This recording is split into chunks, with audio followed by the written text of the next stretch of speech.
tractor needed a top up of fuel, so here I am, gloves on, and there's the fuel tank. It's actually got two. The front is petrol and the back is kerosene, so it runs on two fuels. You have to start it on petrol though.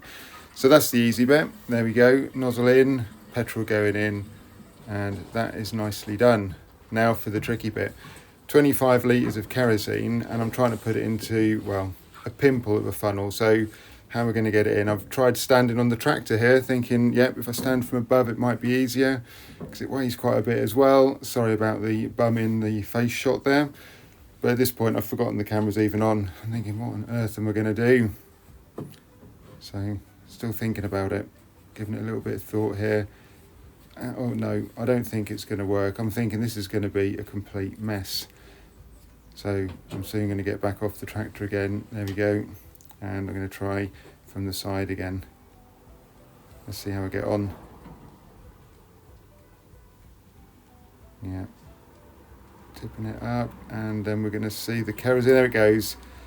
Into the funnel and into the tractor, and there's the last drops going in. Unfortunately I did have to cut a bit out, it went everywhere, so I've been mopping up loads of kerosene off the tractor and the floor beneath, but I've probably got about 20 of the 25 litres into the tractor. So here's the ingenious bit. I needed to get the tractor out the yard, so my dad ground out a bit of the concrete post. We've put some battens with some metal brackets on the back of the fence. One comes out, second one's coming out now, and the fence is released.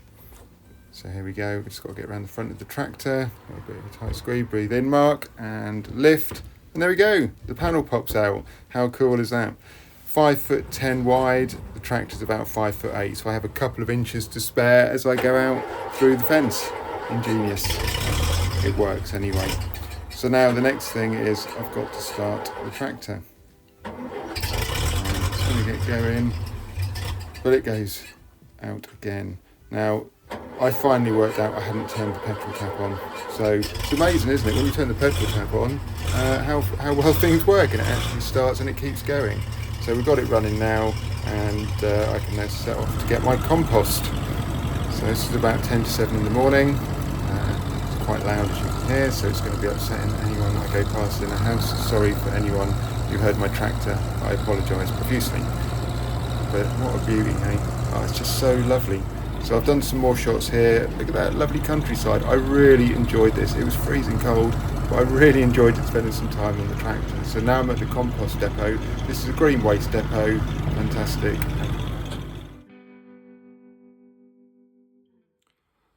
Let me regale you with a tale of woe. I got to the compost depot, and if you remember when I filled the tractor up, it's got a petrol tank which you start the tractor on, and then a kerosene once it gets hot to run on. And my dad said to me, whatever you do, when you get to the place you're going to, you've got to turn the tap from kerosene back to petrol, because otherwise kerosene doesn't ignite as easily as petrol, so you'll never start the tractor again. In my excitement that I'd arrived at the compost depot, I turned the tractor off while I was still on kerosene. Didn't think about it. The guy came over and said, right, can you put your tractor on the weighbridge, please? Went to start it. Nothing. Wouldn't start. Anyway, phoned up 24/7 mechanical helpline. Hi, Dad. I've only gone and stopped the tractor on kerosene. He said, don't worry.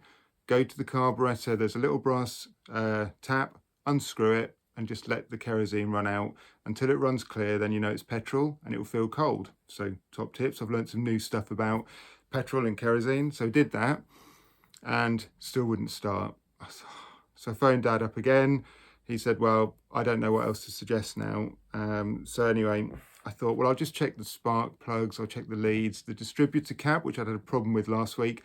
Anyway, long story short, this is all new to me. I am no mechanical expert. The center point out of the distributor cap, which sends the spark to ignite the petrol, the core had broken. So anyway, the guy at the depot had a pair of side cutter pliers. So I managed to strip the wire back, managed to fix it, and it only went and started. Can you believe it? I was absolutely, I was just like a pig in muck. I was so happy, couldn't believe it.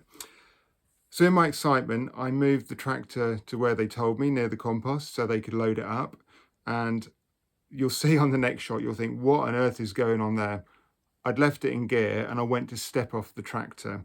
and I was standing on the clutch at the time. As I took my foot off the clutch, yeah, tractor leapt forward and nearly put myself over the tractor. Oh, anyway, you'll see that bit. After that, things started to improve, as you'll see.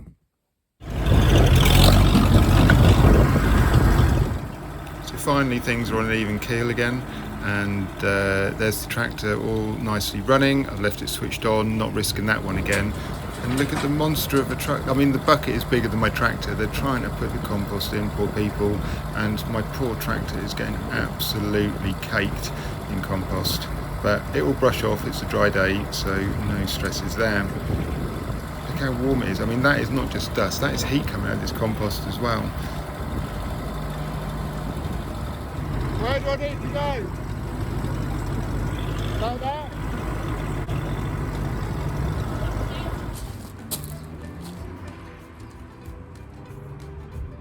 That didn't look that much, does it?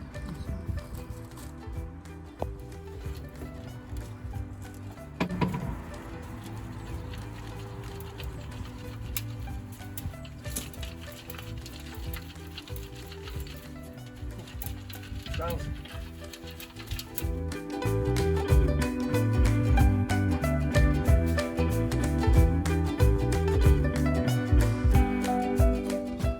After a lovely warm sunny day, we're back to mist and cold and nastiness today.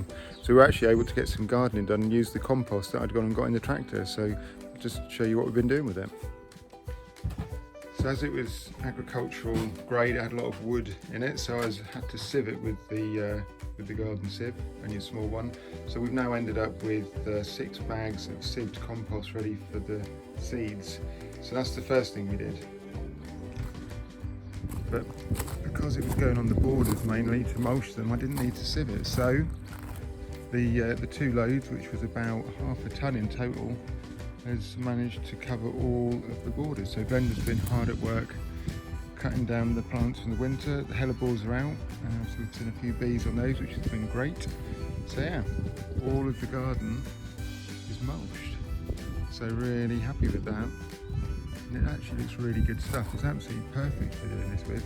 And even better, half a tonne, which is equivalent to about, I don't know, about 32, 34, 60 litre bags of compost. £10, get in there. And also about £10 in fuel for the tractor as well. The other thing I did, I watched a video with Charles Dowding, and he was talking about hot boxes to help your seedlings. So the compost was still really warm. I put a thermometer in the transport box on the back of the tractor and it was all in there, and it was coming out at 50 degrees. So some of it I put into a wheelbarrow. It's not going to be quite as warm, but because we've had frost some evenings this week, I put the seedlings on and I think it's kind of working. Things have germinated, so we've got some cabbage germinating there, which hadn't come up a couple of days ago, so I think it might have worked. Definitely next year though, when we get to this time of year, I'm going to get some more. I'm just going to build out of pallets, I think, just a bit in there to make a hot box to help the seedlings germinate. So that's what we've done with the compost.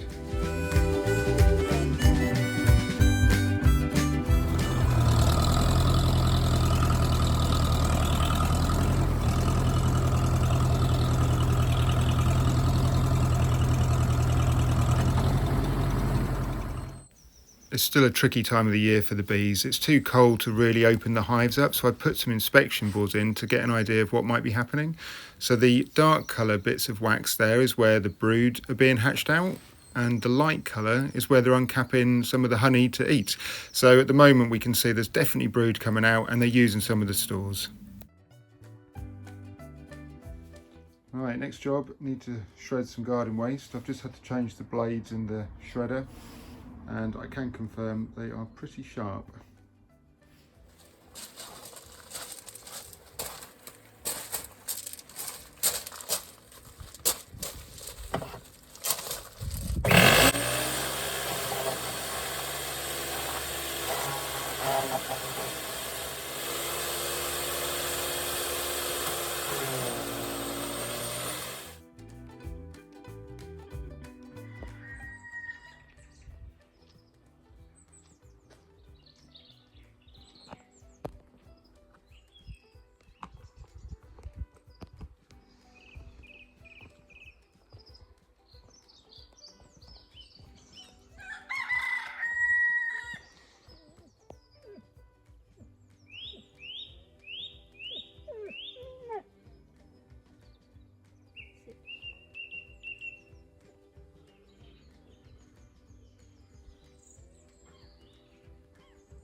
girl, Marv. Well done.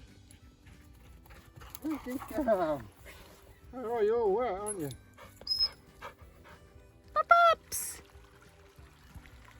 Oh, Good in there. girl.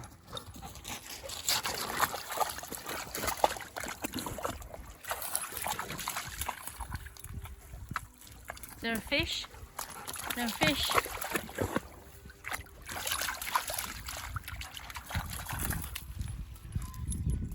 Hey, get on.